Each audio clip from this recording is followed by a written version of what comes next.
हरे कृष्णा प्रभु जी, हरे कृष्णा माता जी, आप सबके चरणों में दंडवत प्रणाम। तो आज मैं आपको एक ऐसी कथा सुनाने वाला हूँ जिसको सुनने के बाद आपके अंदर गोलोक वृंदावन या वैकुंठ धाम वापस जाने की इच्छा तीव्र हो जाएगी। श्रीमद् भागवतम में एक कथा आती है हमारे चित्रकेतु महाराज जी की। ठीक है, इस कथा में स्टार्ट होता है कि हमारे चित्रकेतु महाराज को हमारे श्री संकर्षण, श्री बलराम जी के एक्सपांशन श्री संकर्षण जी का कृपा हो जाता है और श्री संकर्षण जी उनको दर्शन देते हैं अपनी, और बोलते हैं कि तुम्हारी जो भी इच्छा है मैं उसको पूरा करता हूँ। तो हमारे चित्रकेतु महाराज क्या बोलते हैं कि हे संकर्षण भगवान, मुझे आप गंधर्व की शरीर दे दो और मैं जन्मों जन्म आपकी गुणगान करता रहूं। गंधर्व सिंगर्स है ना, गुणगान करने में बहुत एक्सपर्ट है, जो कि इंद्र की करते हैं। लेकिन मैं चाहता हूं कि मैं आपके जन्मों जन्म आपकी गुणगान करता रहूं और मैं यहीं पर रहूं। संकर्षण जी ने बोला कि मैं तुम्हें वैकुंठ धाम दे सकता हूँ, है ना। लेकिन उन्होंने बोला मुझे वैकुंठ नहीं चाहिए, मुझे मोक्ष नहीं चाहिए, मैं यहीं पर रहना चाहता हूँ और मैं आपकी अनादिकाल तक गुणगान करना चाहता हूँ। संकर्षण जी को बहुत अजीब लगा है कि चित्रकेतु महाराज ऐसे क्यों इच्छा कर रहे हैं कि वैकुंठ धाम, मैं इनको वैकुंठ धाम दे सकता हूँ और इन्होंने इतने साल तक तपस्या किया है, भक्ति किया है ताकि मैं इनको दर्शन दूं, है ना। और इसके बाद ऐसा इच्छा कर रहे हैं कि वैकुंठ धाम नहीं चाहिए, है ना, मोक्ष नहीं चाहिए, मुझे यहीं पर रहना है गंधर्व के रूप में और आपकी गुणगान करते रहना है। ये बिल्कुल सिमिलर है ना हमारे चैतन्य महाप्रभु का श्लोक, शिक्षाष्टकम श्लोक नंबर 6। ना धनम ना जनम ना सुंदरीम कविता माम जगदीश कामये मम जन्मनि जन्मनेश्वरे भवताद भक्तिर अहेतु की त्वयि। चैतन्य महाप्रभु बोलते हैं शुद्ध भक्त वो है जो बोले कि मुझे ना धन चाहिए, ना जन चाहिए, ना सुंदरी चाहिए, है ना, और ना ही मुझे मोक्ष चाहिए, मैं जन्मों जन्म आपकी अहेतु की भक्ति करता रहूं, मुझे बस बाकी प्रेम में भक्ति चाहिए। भवतात भक्ति अहेतु की त्वयि, केवल आपकी मुझे भक्ति चाहिए और मैं जन्मों जन्म यहाँ पर रहने के तैयार हूँ। बिल्कुल हमारे चित्रकेतु महाराज इसी श्लोक के अनुसार ऐड कर रहे हैं, है ना। हालांकि चैतन्य महाप्रभु आए हैं कलयुग में, चित्रकेतु महाराज हैं हमारे सतयुग के, है ना।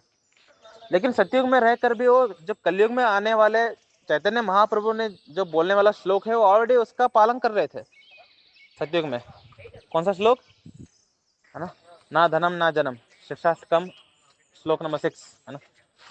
तो श्रीमद् भागवतम में चित्रकेतु महाराज जी को हमारे संकर्षण भगवान ने वरदान दे दिया कि हाँ, आप गंधर्व के शरीर में मेरा गुणगान करते हुए यहाँ पर रहोगे। और चित्रकेतु महाराज अत्यंत खुश हो गए कि उनको फाइनली, है ना, संकर्षण भगवान का दर्शन हुआ और उनको गंधर्व का शरीर मिल गया। अब वो गुणगान करते हुए भगवान का यहाँ पर रह पाएंगे। और सोचते हुए चित्रकेतु महाराज गुणगान करने लगे भगवान संकर्षण जी का, उनका रूप क्या है, उनका रूप, उनकी लीलाएं क्या है, क्योंकि सारे के सारे जितने भी विष्णु जी के अवतार आते हैं, है ना, यानी नारायण, महाविष्णु, गर्भदश विष्णु, क्षीरोदय विष्णु, जितने भी विष्णु जी के अवतार हैं ये सब के सब संकर्षण जी से निकलते हैं, है ना। तो मैंने आदि भगवान के मैंने दर्शन हो गए संकर्षण जी के, तो बहुत ज्यादा खुश हो गए और पूरा का पूरा गुणगान करते हुए अपने पत्नी के साथ विमान में उड़ते हुए जा रहे थे। उड़ते जाते जाते उन्होंने देखा कि वो उड़ते उड़ते कैलाश धाम के पास आ गए और देखा कि भगवान शिव जी, है ना, अपने दिगंबर अवस्था में है और उन्होंने अपनी सुंदर पत्नी उमा देवी को अपने जंगा पर बिठाया हुआ है। सामने ब्रह्मचारी लोग बैठे हुए हैं और हमारे भगवान शिव जी सारे ब्रह्मचारियों को श्रीमद् भागवतम पे कथा कर रहे हैं। जब ये देखा चित्रकेतु महाराज जी ने तो उनको बहुत अजीब लगी कि शिवजी बहुत अजीब स्टेट में है ना। उनने बस कोपिन पहना हुआ है, कोई कपड़े नहीं है बॉडी पे, उनके बॉडी पे पूरा, है ना, राख लगा हुआ है और गले में, है ना, हड्डियों की माला है ना, जो मुख चेहरा रहता है, चेहरे की हड्डियों की माला है। उसके बाद अपने जंगा पे उन्होंने अपनी पत्नी को बिठाया हुआ है और पत्नी को बिठा करके ब्रह्मचारियों को स्त्री का दर्शन नहीं करना चाहिए, और ब्रह्मचारियों को सामने बिठा करके वो पत्नी को जंगा पे बिठा करके वो श्रीमद् भागवतम पे लेक्चर दे रहे हैं, श्रीमद् भागवतम कथा कर रहे हैं। ये देख करके उन्होंने बोला कि वाह शिव जी, है ना, आपकी लीला अगाध है ना, आपने अपनी पत्नी को जंगा पे बिठा करके श्रीमद् भागवत कथा कर रहे हैं वो भी ब्रह्मचारियों को, वाह, है ना। इस तरीके से उन्होंने मॉक कर दिया। जैसे ही, है ना, चित्रकेतु महाराज जी ने मॉक किया, हमारे उमा देवी को बहुत ज्यादा गुस्सा आ गई कि इस शिव जी का इस तरीके से अपमान कर रहा है व्यक्ति, है ना। शंकरशन भगवान ने इसको क्या कृपा कर दी, इसका बुद्धि घूम गया, है ना, ये भूल गया कि ये भगवान है शंकर, है ना। हमारे चित्रकेतु महाराज जी ने क्या शब्द यूज किया था पता है? भगवान के ब्रह्मा जी के पुत्र हैं शिव जी, एज पर शास्त्र। मैं ब्रह्मा जी का पुत्र हूँ तो मेरा मेरा भाई हुआ है, क्या भाई तुम भी, मतलब क्या जबरदस्त, है ना, इस तरीके से बात कर रहे थे शिव जी के साथ। तो उमादेवी को बहुत गुस्सा आ गया, उन्होंने श्राप दे दिया कि तुम्हें बिल्कुल बुद्धि नहीं है ना, किस तरीके से भगवान से डील करना चाहिए, है ना। मैं तुम्हें श्राप देती हूँ, तुम राक्षस बन जाओ। और चित्रकेतु महाराज जी ने इस श्राप को स्वीकार किया और उन्होंने बिल्कुल भी उल्टा कुछ नहीं बोला, महादेवी को श्राप को स्वीकार कर लिया। और अगले जन्म में चित्रकेतु महाराज, मतलब उसी उसी समय में चित्रकेतु महाराज एक अत्यंत भयानक असुर बने। उस असुर का नाम है वृत्रासुर। वृत्रासुर बिल्कुल कुंभकर्ण जैसे ऊंचा जबरदस्त बड़ा राक्षस है, उस तरीके से वृत्रासुर भी अत्यंत ऊंचा और अत्यंत भयानक राक्षस था, राक्षस बन गए वो चित्रकेतु महाराज। और वृत्रासुर इतना पावरफुल कि वृत्रासुर ने हर जगह त्राही त्राही मचाना शुरू कर दिया। जहां जाए वहां पर लोगों को मार रहे हैं और लोगों को काट रहे हैं, पीट रहे हैं, सब धो रहे हैं सबको, है ना। और उन्होंने इंद्रदेव पे अटैक कर दिया कि इंद्रदेव का आस्थान चाहिए मुझे, है ना। तो इंद्रदेव और वृत्रासुर का युद्ध होना शुरू हो जाता है। तब वृत्रासुर को एकदम से याद आ जाती है, इंद्रदेव से युद्ध करते करते, इंद्र से मार खा करके या मार करके उनको याद आ जाती है कि मैं वृत्रासुर नहीं हूं, मैं तो चित्रकेतु महाराज हूं, है ना, जो कि एक वैष्णव है ना, जो कि वैष्णव था। चित्रकेतु महाराज हूं मैं, और मैं भक्ति करने वाला व्यक्ति। उनको सब याद आना शुरू हो गया युद्ध करते करते कि मैं कौन था, है ना। मैं तो राक्षस नहीं हूँ भाई, मैं तो एक मैं तो भक्त था, है ना। मैंने गलती कर दी, भगवान शिव जी के मैंने उपहास कर दिया और माया में फंस गया मैं, और है ना, मैं श्राप मिल गया, मैं राक्षस की योनि में इतने सारे मैंने भक्तों को टॉर्चर किया, इतने सारे लोगों को मैंने टॉर्चर किया, है ना। तब वो इंद्रदेव को बोल रहे हैं कि इंद्र मुझे अपने वज्र से मार दो। इंद्र बोल रहे हैं, अब तक मुझसे युद्ध कर रहा था, एकदम से इसका भाषा क्यों बदल गया? इंद्र मुझे अपने वज्र से मार दो। इंद्र अजीब तरीके से ऐसा क्यों कर रहा है ये, है ना। तो बृहस्पति ने उनको समझाया कि इंद्रा, ये वृत्रासुर कोई असुर नहीं है, ये चित्रकेतु महाराज हैं, ये वैष्णव है ना। इनको याद आ चुकी है कि ये कौन है और चाहते हैं कि तुम इनको तुरंत वध कर दो ताकि ये वापस वैकुंठ धाम जा सके। चित्रकेतु महाराज जो कि अब वृत्रासुर के रूप में है, वो बार बार इंद्र से रिक्वेस्ट कर रहे हैं कि इंद्र मुझे मार दो ताकि मैं, क्योंकि भगवान को याद कर रहे हैं ना उस समय, भगवान को याद कर रहा हूँ, मैं तुरंत वैकुंठ चला जाऊंगा। यही वृत्रासुर पिछले जन्म में क्या बोल रहे थे, मैं अनंत काल तक पृथ्वी में रह करके आपकी गुणगान करना चाहता हूँ, है ना।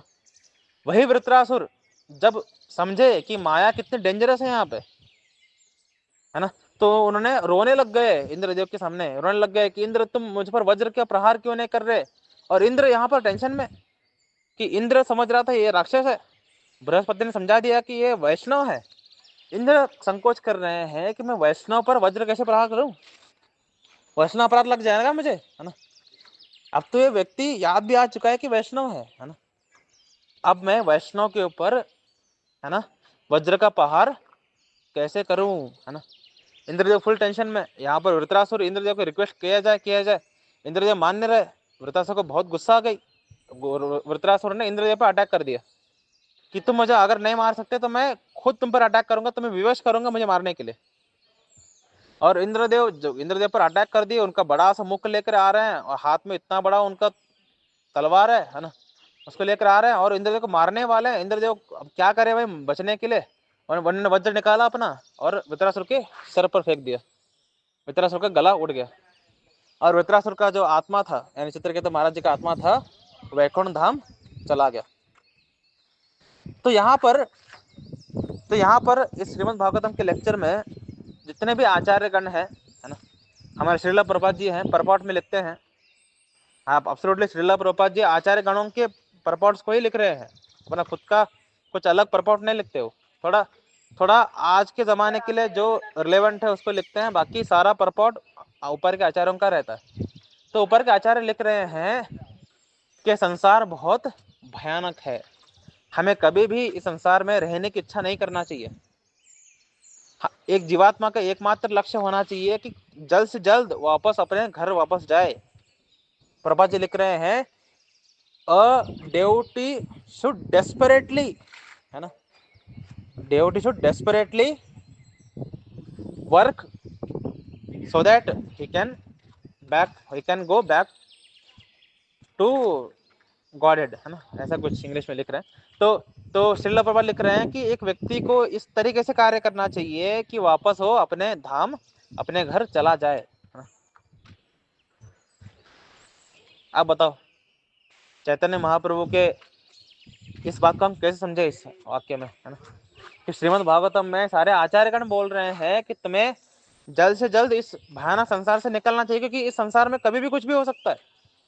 सोचो वृत्रासुर के पहले चित्रकेतु महाराज जी को संकर्षण भगवान जी का दर्शन प्राप्त हुआ है, और उनका शरीर जो है गंधर्व का है और गुणगान करते हुए जा रहे हैं। कितना कितना अच्छा सीन है ना, विमान में उड़ते हुए पत्नी के साथ, है ना, गुणगान करते हुए जा रहे हैं अप्सरा के साथ, है ना। और एकदम से उन्होंने शिव जी को देखा, माया में फंस गए, और क्या हो गया एकदम, क्या हो गया है ना, क्या हो गया भाई, है ना, सब कुछ अच्छा चल रहा था, एकदम से ट्विस्ट आ गए जीवन में, है ना। तो यहाँ पर माया बहुत ज्यादा डेंजरस है। जैसे हमारे भरत महाराज भी हैं, है ना, भरत महाराज जी को भक्ति प्राप्त हो गई थी, भाव अवस्था में थे वो, है ना। और वो जैसे भाव अवस्था के लोग भजनानंदी होते हैं नॉर्मली, वो प्रचार नहीं करते। तो भजनानंदी थे, अकेले आकर के वो भजन कर रहे हैं, अपना भजन कर रहे हैं, नाम भगवान का लीला गुणगान कर रहे हैं, नाच रहे हैं, कीर्तन कर रहे हैं, है ना। और उन्होंने देखा कि एक माँ हिरण, है ना, गर्भवती है और बच्चे को जन्म दे रही है, और एकदम से तभी एक शेर आया, तो माँ हिरण जो है भागने लगी और उन्होंने बच्चे को जन्म दे दिया, और भागते भागते शेर का शिकार हो गई। बच्चा अभी नया जन्मा है। तो इन्होंने देखा, बहुत करुणा आ गई उनके मन में कि ये बच्चा नया नया जन्मा है, इनको माँ का दूध भी नहीं मिला, है ना, खाने के लिए कुछ नहीं है बच्चे को, हिरण का बच्चा। तो उन्होंने उस बच्चे को उठा के ले आए, उनको नहलाया, है ना, उसको कुछ खाने के लिए दिया, पत्ते वगैरह, है ना। दूध का इंतजाम कैसे किया होगा, मुझे क्वेश्चन है थोड़ा। तो खाने के लिए उनको खिलाया, उनको अलग अलग तरीके से उनको पोषण करने लगे, उनको सहारा देने लगे, और बच्चा बड़ा होता गया और बच्चे के साथ खेलते रहे, तो उनका अपने साधना में मन कम होने लगा। ये हिरण नहीं था, हिरण का बच्चा नहीं था, ये माया थी जो कि उनके टेस्ट करने आई थी। और माया में ऐसे फंसते गए कि भाव अवस्था का व्यक्ति भरत महाराज, भागवतम में आता है, भाव अवस्था के व्यक्ति भरत महाराज मृत्यु के समय में कृष्ण को याद करने के बजाय हिरण को याद कर रहे हैं कि मैं मर रहा हूँ, हिरण मेरा बच्चा, उसको कौन देख रहा करेगा, कोई शेर आकर के उसको मार दिया, तो इस तरह के सोचते मर गए, अगले जन्म में हिरण मर गए। तो भाई यहाँ पे रहना अत्यंत डेंजरस है। तो ऐसे ही कोई भी इच्छा मत करो कि मुझे यहाँ पर रहना है, मुझे यहीं पर सड़ना है ना, कि क्यों करना है ऐसे इच्छाएं, है ना। क्या है इस शरीर में, है ना, सोचो इस शरीर में क्या आप 8 घंटे डांस कर सकते हैं, इतना लो क्लास शरीर है ना। थोड़ा मेहनत करते ही शरीर थक जाता है, ना ही अच्छे सेवा हो सकती है ना, कुछ भी नहीं हो सकता इस शरीर में, इतना लो क्लास शरीर है ये, है ना। ऐसा लो क्लास शरीर में, ऐसा डेंजरस वातावरण में जहाँ पर माया हर एरिया में है ना। आप जहाँ देखो वहां पर माया है। ऐसी एरिया में रह करके भक्ति करने की इच्छा क्यों कर रहे हैं आप, है ना।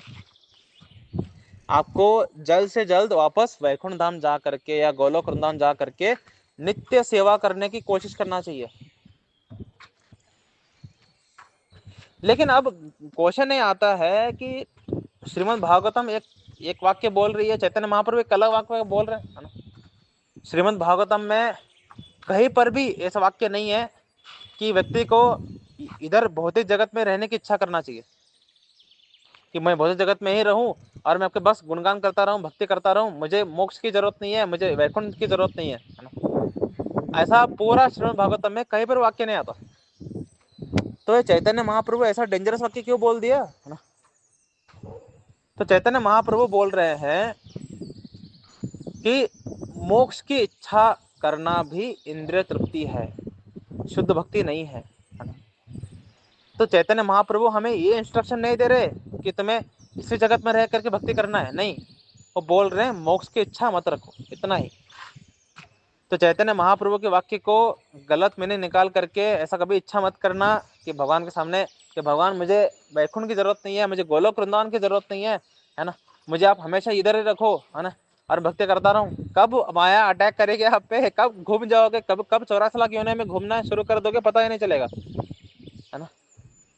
Very dangerous. जब आप समुद्र में हैं जहां पर अनेकों, है ना, अनेकों मगरमच्छ हैं, शार्क हैं, ऐसे एरिया में रह करके मगरमच्छ में रहने की इच्छा मत करो, पहले उस समुद्र से निकल जाओ, है ना।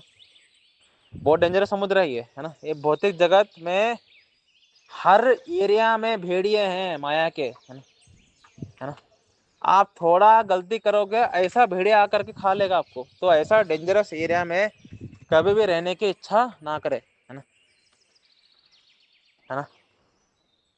लेकिन जहाँ चैतन्य महाप्रभु बोल रहे हैं मम जन्मनि जन्मनेश्वरे, कि मुझे अगर जन्मों जन्म आपकी भक्ति मिले, मुझे मोक्ष की इच्छा ना हो, है ना।